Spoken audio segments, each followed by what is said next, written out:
Today will forever live in infamy. Today is the only day I have witnessed a man being convicted for mere buffering, for what he said from his mouth, not what he did with his own hands. The verdict is not consistent with the evidence laid before the court.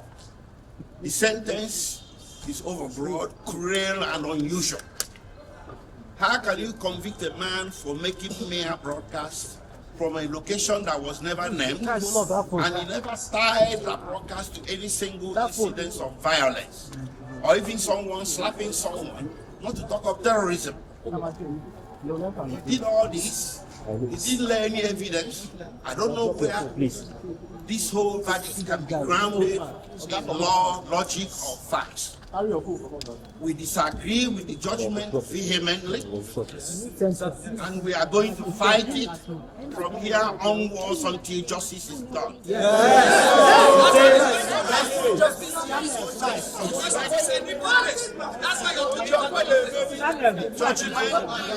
Judgment, politics is based on some primordial sentiments. Just because Nnamdi Kanu is Igbo. An Igbo man has become the person in Nigeria that should be trampled upon. I'm not saying this because I'm Igbo.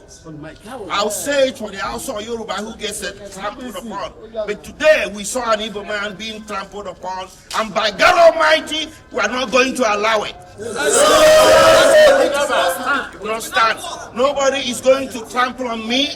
Nobody is going to trample on Nnamdi Kanu. Nnamdi Kanu is not a terrorist. He's a man that was pursuing change. To pursue a separate nation of yours is not a crime. So in Nigeria today, if somebody says don't be silly, you get convicted. Nnamdi Kanu may broadcast, and so what?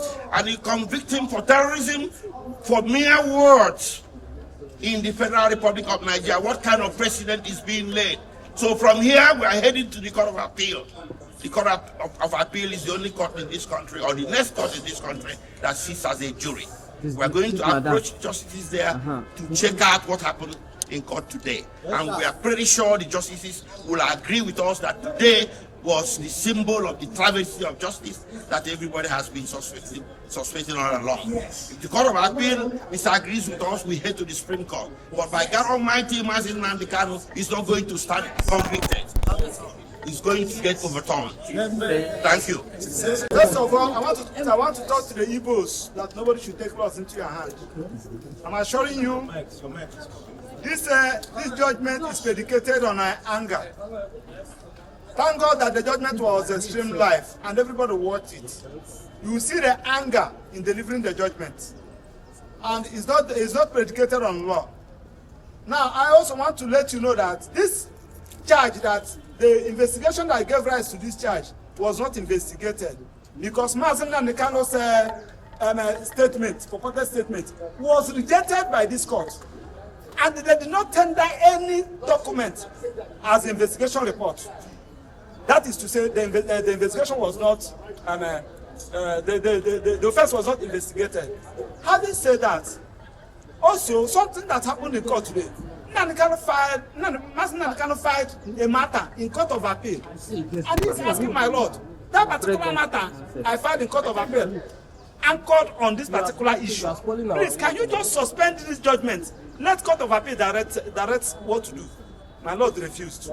Now, on the issue of anger, you journalists will bear with Nnamdi Kanu that government, Nigerian government, and the judiciary are not fair to Nnamdi Kanu. What do I mean? Nnamdi Kanu was given judgment by Court of Appeal. Federal government refused to comply with that judgment given by Court of Appeal until after 8 days before the appeal against it. When we get to the Supreme Court directed the prosecution what to do. Amend this particular charge. Nnamdi Kanu was saying that, please, can you amend this charge? They refused. With the combined effect of all this, I'm assuring you that this judgment will not stand, and the Court of Appeal will do justice to it. Now, I also want to plead with judiciary. Nnamdi Kanu is representing himself, because the court has given the prosecution a blanket order to detain Nnamdi Kanu wherever they want. They should detain Nnamdi Kanu where we have access to file his appeal, because he has 90 days to file his appeal. And the judge said that the judgment will be ready in the next 15 minutes. And also enjoy the media. We have the record of proceedings from the day the matter came to today till today. I want you to check the record of proceedings and evidence tendered, reconcile it with the judgment. Now you now see what we are talking about. You are bringing British into this matter, bringing America into this matter. You are now trying to so that the British and America will be against Nnamdi Kanu. Something that was not an issue, that was never tendered, that was never given evidence on, and they are raising the issue. So this is a judgment against the Igbos. This is a judgment against the good people of Southeast, and it's because of Nnamdi Kanu is an evil. You cannot give this kind of judgment to a northern. You cannot give it to a southwestern. You cannot give it to another tribe in Nigeria apart from the Igbos. And we are going to start against it, because it has happened in this country against some other persons, including Abiola. The Igbos join hands together to fight against it. Why should you be our own time and everybody's sitting and acting? It's unfair. We started this trial. I refrained from speaking to you at the press because the profession does not allow me to discuss with you what happened in our West of the court. The profession does not allow me to tell people what happened in court. But today, we have come to a final end. This guy, your head inside now. Bend down small. And therefore, his head is entering now. The head is inside the shop. I one way or the other appreciate the judiciary. To remember, just last Monday, the president was saying, at any time when Nigeria is in big trouble or things, the judiciary has always come to the aid to salvage Nigeria. Again, the judiciary has salvaged Nigeria from the laws, from oppression, prescribed IPOB. The court has also pronounced death sentence on Eastern Security Network, which was the military wing, IPOB. Today, God has brought an end to injustice, oppression, suffered by our brothers and sisters of the eastern states of Nigeria. They will not be able to sleep with their two eyes closed.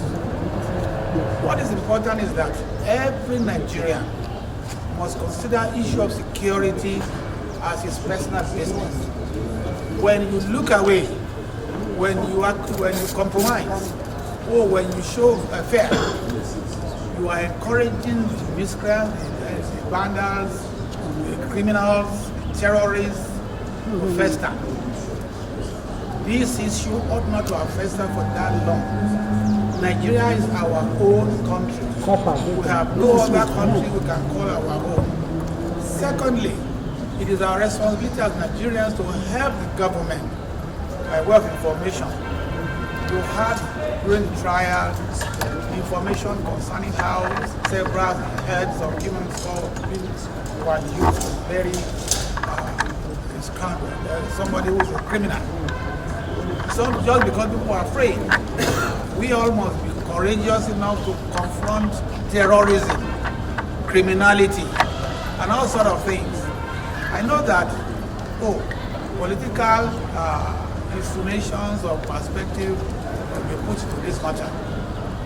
I was in court in there when somebody was saying, oh, Yoruba, oh, Hausa, oh, Igbo. We are all Nigerians. We must love one another.